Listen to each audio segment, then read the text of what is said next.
Khamenei ने खोदा अमेरिकी कब्रिस्तान, तेहरान में 40,000 अमेरिकियों की कब्रें। 28 दिसंबर 2025 से आज तक ईरान ने साबित कर दिया है कि उसने ईरान के अंदर और ईरान की सरहदों पर दोनों जगहों पर दुश्मनों के हमलों और साजिशों को अब तक नाकाम साबित कर दिया।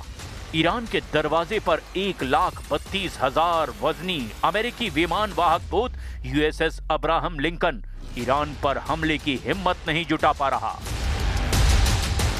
जो राष्ट्रपति डोनाल्ड ट्रंप 11 जनवरी से 13 जनवरी 2026 के बीच ईरानी प्रदर्शनकारियों की मदद करने का भरोसा दिला रहे थे, वो ट्रंप अब रफू चक्कर हो चुके हैं।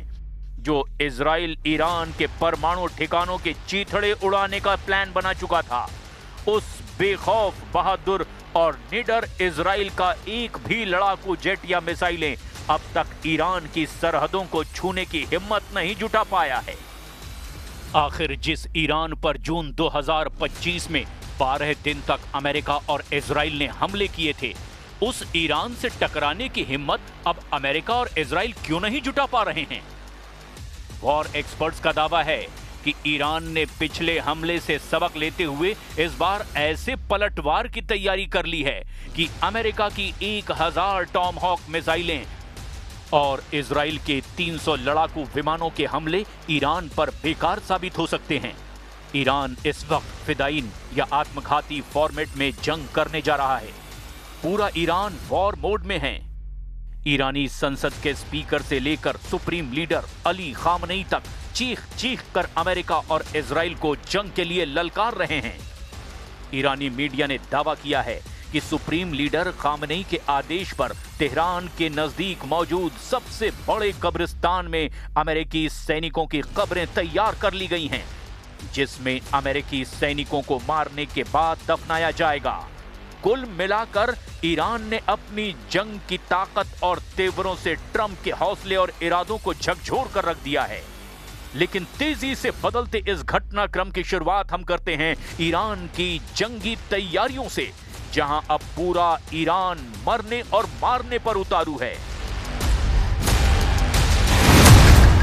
अमेरिका इजराइल में सन्नाटा, तेहरान में अमेरिकी कब्रिस्तान।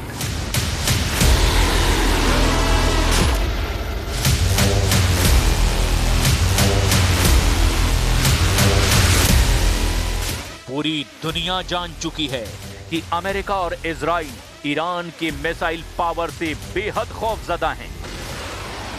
जहां ट्रंप लगातार ईरान से बातचीत की रट लगाए हुए हैं, तो वहीं ईरान बार बार एक ही बात दोहरा रहा है कि हमारी 3000 मिसाइलें और हजारों ड्रोन अमेरिकी युद्धपोत अब्राहम लिंकन को अरब सागर में डुबो देंगे।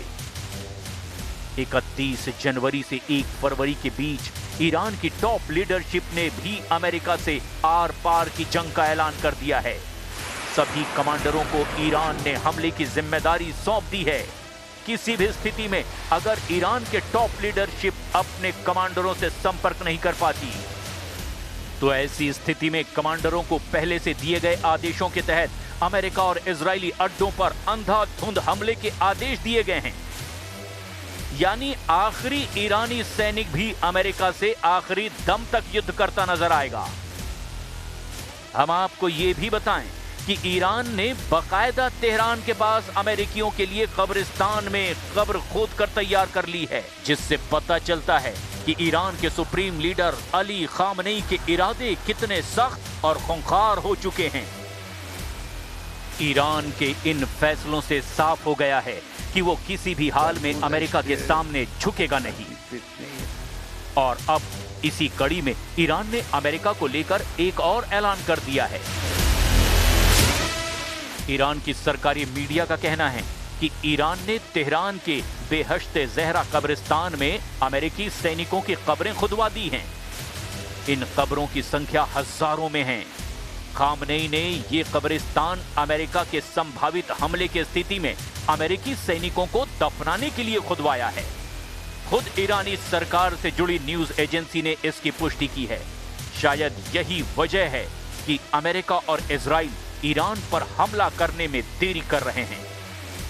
इजराइल के सेना प्रमुख लेफ्टिनेंट जनरल इयाल जमीर ने ईरान और अमेरिका के बीच बढ़ते तनाव को लेकर के 1 फरवरी 2026 को एक बहुत ही महत्वपूर्ण आकलन साझा किया है।